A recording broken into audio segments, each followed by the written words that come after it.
ప్రధానమంత్రి మోడీ గారు 2015లో అమరావతి రాజధాని శంకుస్థాపన కోసం ఒక ముంతలో మట్టిను ఒక ముంతలో నీళ్లు తీసుకొచ్చాడు. పవిత్ర జలాలును పార్లమెంటు మట్టి అని చెప్పి అది మన మొహాన్ని కొట్టిల్లాడు. నేను చాలా భయపడ్డాను.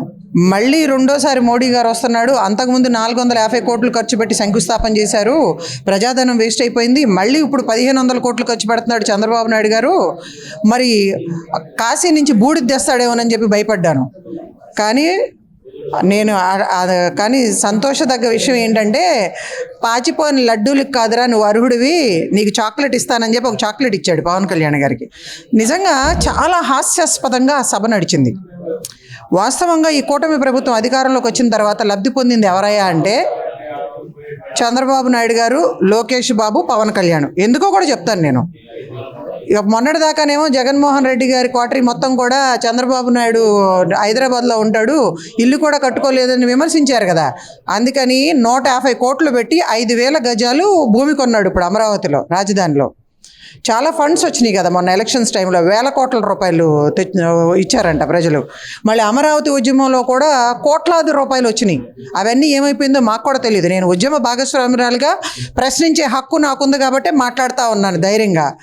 ఇంకొకటి, మొత్తం 500 కోట్లు పెట్టి ఇల్లు కట్టుకోబోతున్నాడు. అంత కోట్లు ఖర్చు పెట్టి ఇల్లు కట్టుకోమని చెప్పి జగన్మోహన్ రెడ్డి చెప్పలేదు మీకు, అది మర్చిపోవద్దు. చిన్న ఇల్లు కట్టుకోండి, మీరు మాకు అందుబాటులో ఉండండి అని చెప్పి మేమందరం కూడా కోరటం జరిగింది. ఆ తర్వాత ఇప్పుడు తీసుకున్న 34,000 ఎకరాలకు దిక్కులేదు. దాన్ని ఇంతవరకు పూర్తి స్థాయిలో ప్లాట్లు డెవలప్ చేసి రైతులకు ఇచ్చింది లేదు. అక్కడ అన్నీ కూడా ముళ్ళ కంచులును పిచ్చి మొక్కలు మొలిసిపోయి ఉన్నాయి. దానికోసం 100 కోట్ల రూపాయలతో టెండర్లు పిలుస్తూ ఉన్నాడు. ఆయనకు అనుకూలంగా ఉన్న వాళ్ళకి క్లియరెన్స్ కోసం, క్లీనింగ్ కోసం టెండర్లు ఇస్తూ ఉన్నాడు. అదొక ఎత్తు అయితే మళ్ళీ మంత్రి నారాయణ గారు వచ్చేసాడు అనమాట ఈ కూటమి ప్రభుత్వం అధికారంలోకి వచ్చిన తర్వాత. ఆయన ఏం మాట్లాడతాడో ఆయనకి అర్థం కాదు. ఆయన సొంత జిల్లాలోనే ఎవరికి న్యాయం చేయలేడు. అటువంటి ఆయన వచ్చి మళ్ళీ రాజధాని గ్రామాల్లో తిరుగుతూ ఇంకా 40,000 ఎకరాలు కావాలంటున్నాడు. 5,000 ఎకరాలతో అంతర్జాతీయ విమానాశ్రయం అంట. 30 కిలోమీటర్ల దూరంలో అమరావతి అంతర్జాతీయ విమానాశ్రయం ఉంది మనకి. దాన్ని ఎక్స్టెన్షన్ కోసం, పూర్తి స్థాయిలో డెవలప్ చేయడం కోసం అక్కడ చుట్టుపక్కల ప్రాంతాల్లో ఉన్నటువంటి రైతుల దగ్గర దాదాపు 600 ఎకరాల పైన తీసుకున్నారు. దాని పరిస్థితి ఏంటి?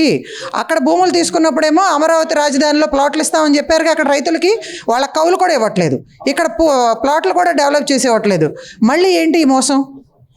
ఓ పక్కనేమో అమరావతి రాజధాని అసెంబ్లీలో తీర్మానం చేసిన తర్వాత జగన్మోహన్ రెడ్డి గారు అధికారంలోకి వచ్చి విచ్ఛిన్నం చేశాడు, తీర్మానాన్ని తొంగలో దొక్కాడు, 3 రాజధానులు అని చెప్పి 3 ముక్కలు చేద్దాం అనుకున్నాడు రాష్ట్రాన్ని అని చెప్పి మనందరం విమర్శించాం కదా. మరి దానికి చట్టపద్ధతి ఎందుకు కల్పించలేదు? స్వయంగా మోడీ గారే వచ్చారుగా. కేంద్ర ప్రభుత్వం మొత్తం మీరు గుప్పెట్లో ఉంది కదా. ఈ రోజున అధికారంలో కొనసాగుతున్నాడు మోడీ అంటే, కేంద్రంలో ఎన్డీఏ ప్రభుత్వం ఉందంటే అది ఆంధ్రప్రదేశ్ ప్రజలు పెట్టిన భిక్ష. మనం డిమాండ్ చేసే పరిస్థితుల్లో ఉన్నాం. మనకి ఆ ప్రత్యేక హోదా, విభజన హామీలు, అదేవిధంగా పూర్తి చేయవలసినటువంటి పోలవరం కానీ, రాజధాని నిర్మాణం కానీ, రైల్వే జోన్ కానీ, విశాఖ స్టీల్ ప్లాంట్ ప్రైవేటీకరణ కాకుండా అడ్డుకునే పరిస్థితుల్లో మనం ఉన్నాం. కేంద్ర ప్రభుత్వాన్ని ప్రశ్నించాలి, అడుక్కోవటం కాదయ్యా. మరి అటువంటిది మనం ఇవన్నీ కూడా ఎందుకని డిమాండ్ చేసి తీసుకోలేకపోతున్నాం? ఏంటి పొగట్టుదలా? ఆ వేదిక ఏర్పాటు చేసింది ఒకళ్ళకొకళ్ళు పొగుడుకోవటానిక? ఆ టెక్నాలజీకి ఆది గురువులాగా చెప్తా ఉన్నాను. టెక్నాలజీ తీసుకొచ్చిందే భారతదేశానికి మాజీ ప్రధాని రాజీవ్ గాంధీ గారు.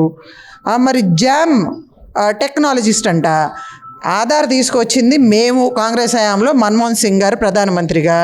మరి అదేవిధంగా మొబైల్ తీసుకొచ్చిందే అప్పటి ప్రధాని కాంగ్రెస్ హయాంలో పివి నరసింహరావు గారు. అండ్ అంతర్జాతీయ అయితే స్టేట్ వైడ్ హైవేలన్నిటినీ కూడా ఇంటర్ కనెక్టివిటీ తీసుకొచ్చింది అప్పటి ప్రధాని రాజీవ్ గాంధీ గారు. దానికి ప్రత్యేకమైనటువంటి మినిస్ట్రీ కూడా ఏర్పాటు చేయడం జరిగింది. వీళ్ళేదో గొప్పలు చేసినట్టు, ఏదో సాధించేసినట్టు వీళ్ళు ప్రచారం చేసుకుంటా ఉన్నారు. అందుకని ఏంటంటే మేము డిమాండ్ చేసేది ఏంటంటే, మీరు కూటమి అధికారంలోకి రాకముందు సూపర్ 6 అధికారంలోకి వచ్చిన వెంటనే అమలు చేస్తా అన్నారు కదా. ఏది మహిళలకు ఇస్తానన్నటువంటి ఫ్రీ బస్ ఏది? అదేవిధంగా అనేక హామీలు ఇచ్చారు. సిలిండర్ ఎవరికి కూడా సరిగ్గా అందటం లేదు 500 రూపాయలకి. నీకు 15,000, నీకు 15,000, నీకు 15,000 అని చెప్పి కడుపులో ఉన్నటువంటి బిడ్డకు కూడా 15,000 అని చెప్పి ప్రచారం చేసుకున్నారు. అవన్నీ ఎక్కడా? మరి నిన్న మోడీ గారేమో దాని గురించి అంటే మీరు మళ్ళీ తప్పుల మీద తప్పులు చేస్తూ ఉన్నారు. 2014లో అధికారంలోకి వచ్చిన తర్వాత చేసినటువంటి తప్పులే మళ్ళీ పునరావృతం అవుతూ ఉన్నాయి. అప్పుడు అట్లాగే ప్రత్యేక హోదా, విభజన హామీలు, రైతు రుణమాఫీ, డోక్రా రుణమాఫీ అని చెప్పి అవన్నీ మీరు పూర్తి చేయాల. అందుకే మిమ్మల్ని ప్రజలు తిరస్కరించారు. సో ఇప్పుడు కూడా మళ్ళీ రాజధానికి చట్టబద్ధత కల్పించకుండా, ఇప్పుడు తీసుకున్నటువంటి భూములకి ఆ రైతులకి న్యాయం చేయకుండా ఇంకా భూములు తీసుకోవాలి, కార్పొరేట్ శక్తులకి ధారాదత్తం చేయాలి అన్న ఆలోచన చాలా స్పష్టంగా కనిపిస్తూ ఉంది. మోడీ గారు అదే హిడెన్ ఎజెండాతో ఇక్కడికి వచ్చాడు. ఇదంతా కూడా ఒక ఈవెంట్. అంటే మన ముఖ్యమంత్రి చంద్రబాబు నాయుడు గారు మంచి ఈవెంట్ మేనేజరు, దాంట్లో నో డౌట్ అనమాట. అది మాత్రం నేను ఒప్పుకుంటాను, ఆయన ప్రశంసిస్తాను. కానీ at the same time Andhra రాష్ట్ర అభివృద్ధి జరగటం లేదు, ప్రజలు మోసం చేస్తూ ఉన్నారు. మోడీ గారు మిమ్మల్ని అడ్డం పెట్టుకుని ఆంధ్ర రాష్ట్రంలో ఉన్నటువంటి భూముల్ని దోచుకునే ప్రయత్నం చేస్తూ ఉన్నాడు. రీసెంట్గా లోకేష్ గారు చెప్పారు 2 లక్షల ఎకరాలు తీసుకుంటామని చెప్పి.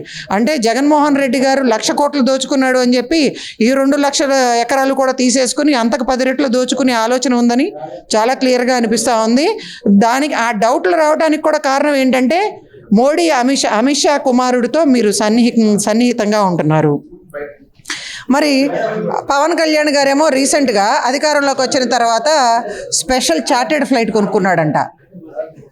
మార్నింగ్ గన్నవరం విమానాశ్రయంలో దిగుతున్నాడంట, ఈవినింగ్ అదే చార్టెడ్ ఫ్లైట్ ద్వారా హైదరాబాద్ వెళ్ళిపోతున్నాడంట. అంటే లబ్ధి పొందింది ఎవరయ్యా అంటే కేంద్రంలో ఉన్నటువంటి మోడీ, అమిత్ షా, మరి ఇక్కడ ఉన్నటువంటి చంద్రబాబు నాయుడు, లోకేష్, పవన్ కళ్యాణ్ మాత్రమే. ప్రజలకు ఒరిగింది ఏమీ లేదు. ఇవన్నీ దృష్టిలో పెట్టుకొని ప్రజలు బుద్ధి చెబుతారు, ప్రజలు ఇవన్నీ కూడా చూస్తూ ఉన్నారు అన్న భయంతోనైనా సరిగ్గా ఆలోచించి పరిపాలన చేయాలి, మీ అనుభవాన్ని రాష్ట్ర అభివృద్ధి కోసం వాడాలి అని చెప్పి హితవు పలుకుతా ఉన్నాను.